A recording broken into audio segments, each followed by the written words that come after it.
Bonjour à toutes et à tous, c'est SBP23. On se retrouve pour une nouvelle vidéo. Bon, aujourd'hui, je prépare mon matériel pour l'ouverture du brochet. Donc là, je pars chercher du carburant parce que je suis à moitié de la jauge. Et vu que je pars assez loin de chez moi,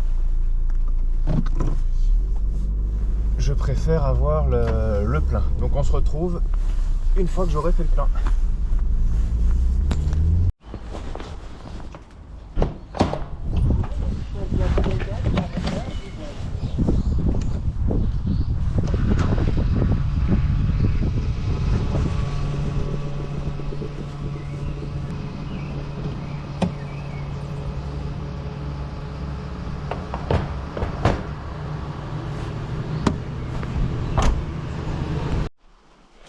Donc on se retrouve, je viens de mettre le carburant. Donc j'ai une petite lubie que j'ai envie d'essayer. Je veux changer certains de mes leurres, certains triples de mes leurres par des hameçons simples. Alors il y en a qui vont râler, ils vont me dire que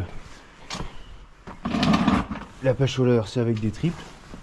Personne n'a dit que c'était qu'avec des triples. Donc j'ai envie de voir la différence entre les triples et les simples.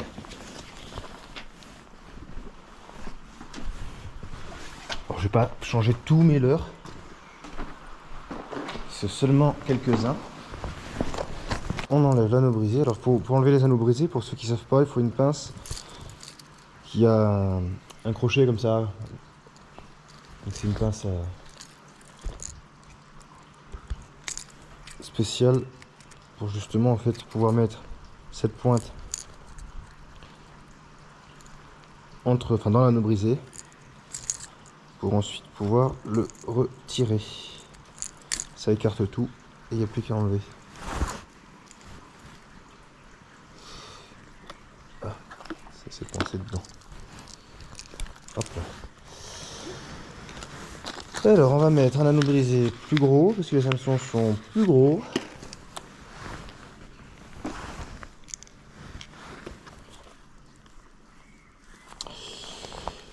Alors je suis d'accord avec ceux qui vont dire que ben oui, mais si tu mets des anneaux brisés plus gros et les hameçons plus gros, donc du coup c'est plus lourd et ça déséquilibre le leurre, pardon. Alors déséquilibré, non, parce que j'ai pris ce qu'il fallait pour pas que ça dérange. Donc ça va pas déséquilibrer, par contre ça va changer le poids du leurre, ça c'est sûr. Si je rajoute 5 grammes de plus, il fera 5 grammes de plus. Donc à 5 grammes près, c'est vrai que ça peut changer certaines actions, comme par exemple la nage du leurre. Si l'hameçon est un peu plus lourd, ça peut modifier légèrement la nage. Alors nous on ne le voit pas, mais ça peut se ressentir au niveau des vibrations, donc nous on s'en fout. Mais le poisson lui peut le ressentir. Alors en soi c'est pas spécialement dérangeant. Si ça dérange, si ça vous dérange quand vous changez vos hameçons, et ben achetez des hameçons plus légers, tout simplement.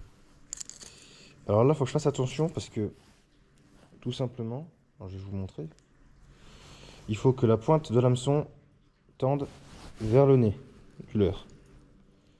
Je vais faire attention de ne pas m'estropier un doigt, ça m'a suffi d'une fois. Donc voilà, il faut que les hameçons, en fait, quand on pêche avec des hameçons simples, ils soient dans ce sens. Tout simplement parce que si on met cet hameçon là, par là, la pointe de l'hameçon par là, tout simplement le brochet, lui, alors en général le brochet lui il engamme. Mais quand ils sont difficiles, surtout parfois en début de saison, ils sont parfois un petit peu furtifs. Alors ils sont pas difficiles, mais ils sont difficiles parfois à piquer, parce qu'ils sont assez furtifs, ils sont assez agressifs, et ils engament parfois mal parce qu'ils attaquent trop rapidement. Donc vous voyez quand le brochet il arrive, nous on ferre derrière, là c'est piqué. Alors que si l'hameçon aurait été dans l'autre sens, bah ça serait passé tout simplement comme ça. Et là, vous voyez, je peux le faire autant de fois que je veux, je vais pas me piquer. Donc là, s'il arrive par derrière, il n'y a pas de problème. S'il arrive sur le côté, il n'y a pas de problème non plus. Et là, c'est piqué, là. Alors qu'il aurait été dans ce sens-là, ben là, vous voyez, là, l'hameçon, il pique pas. Donc il faut que les deux hameçons, en fait, soient dos à dos. Pour que quand le poisson, il arrive par derrière, on puisse piquer à l'avant. Et si ça pique pas à l'avant, qu'on puisse piquer à l'arrière.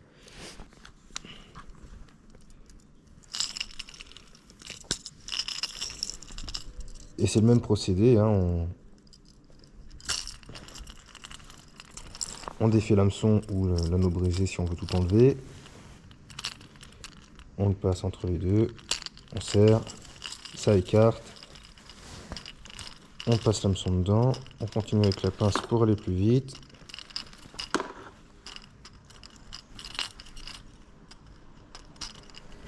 Tac, c'est enlevé. Et ensuite, on met l'hameçon.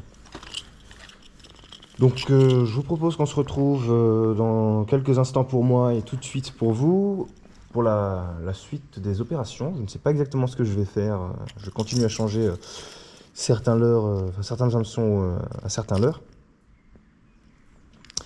Et on verra par la suite. Je n'ai pas prévu grand chose. Peut-être que je vais vérifier mes cannes. Normalement, les cannes principales sont prêtes. Donc, on se retrouve pour le dernier leurre, même si j'avais dit qu'on se retrouverait pour les cannes. Mais j'ai oublié de vous dire quelque chose, c'est que j'ai changé tout simplement je pense que pour ceux qui ont visionné la première vidéo de 2024, j'ai changé les heures de parution de mes vidéos. Donc au lieu d'être à 10h, elles sont à 18h. Alors pour ceux qui se posent la question, c'est tout simplement pour un problème de référencement. Donc voilà, lui il est un petit peu éméché.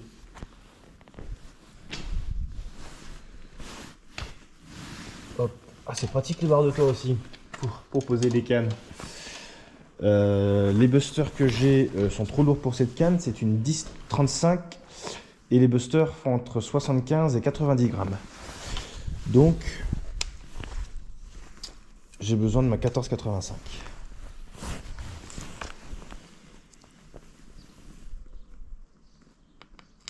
Alors comme vous l'avez compris, hein, mon objectif cette année c'est de faire un brochet supérieur à mon record. Donc mon record c'est 1m07. Allez, on va changer celui-là aussi. Et mon but c'est de faire un brochet de plus d'1m07 cette année.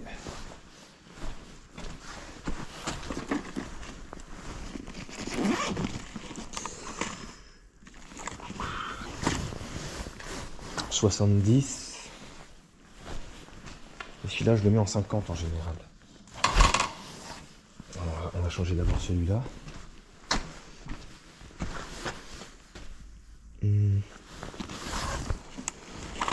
Alors, il me faut un briquet. Et puis un ciseau.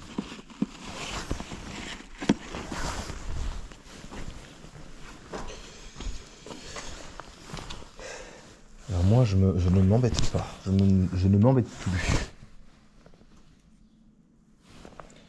Donc là.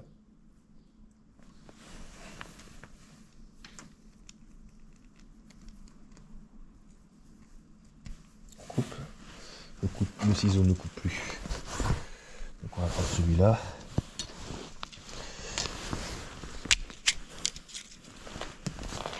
Ce que je fais, c'est que... Hop.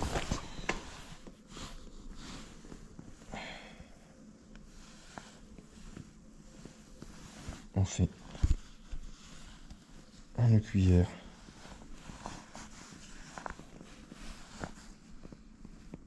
ou une palette sur l'avançon.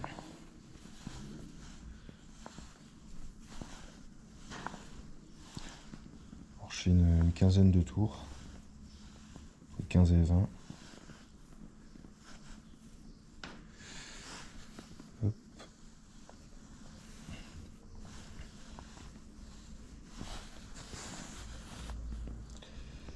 Tac, on repasse dans la boucle.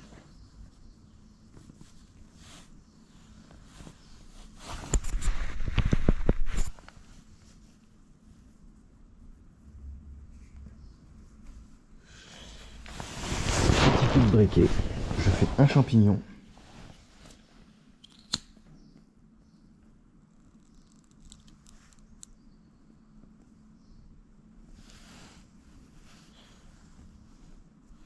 Et je serre. C'est pour ça que j'ai laissé suffisamment de fil, tresse, pour pouvoir enrouler autour de mon doigt, serrer. Comme ça, j'abîme pas, j'ai pas besoin de lubrifier. J'abîme pas mes dents, j'ai pas besoin de pince. Pour pas être radin. Hop. Ensuite, un petit coup de ciseau.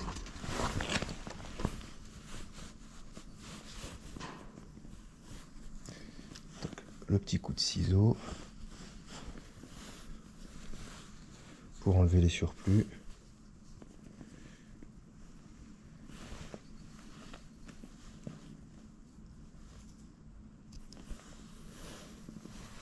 Enfin, un surplus, vous voyez, en fait on n'a qu'un surplus avec cette technique, et je peux vous dire que j'ai tapé du gros, ça n'a pas dérangé.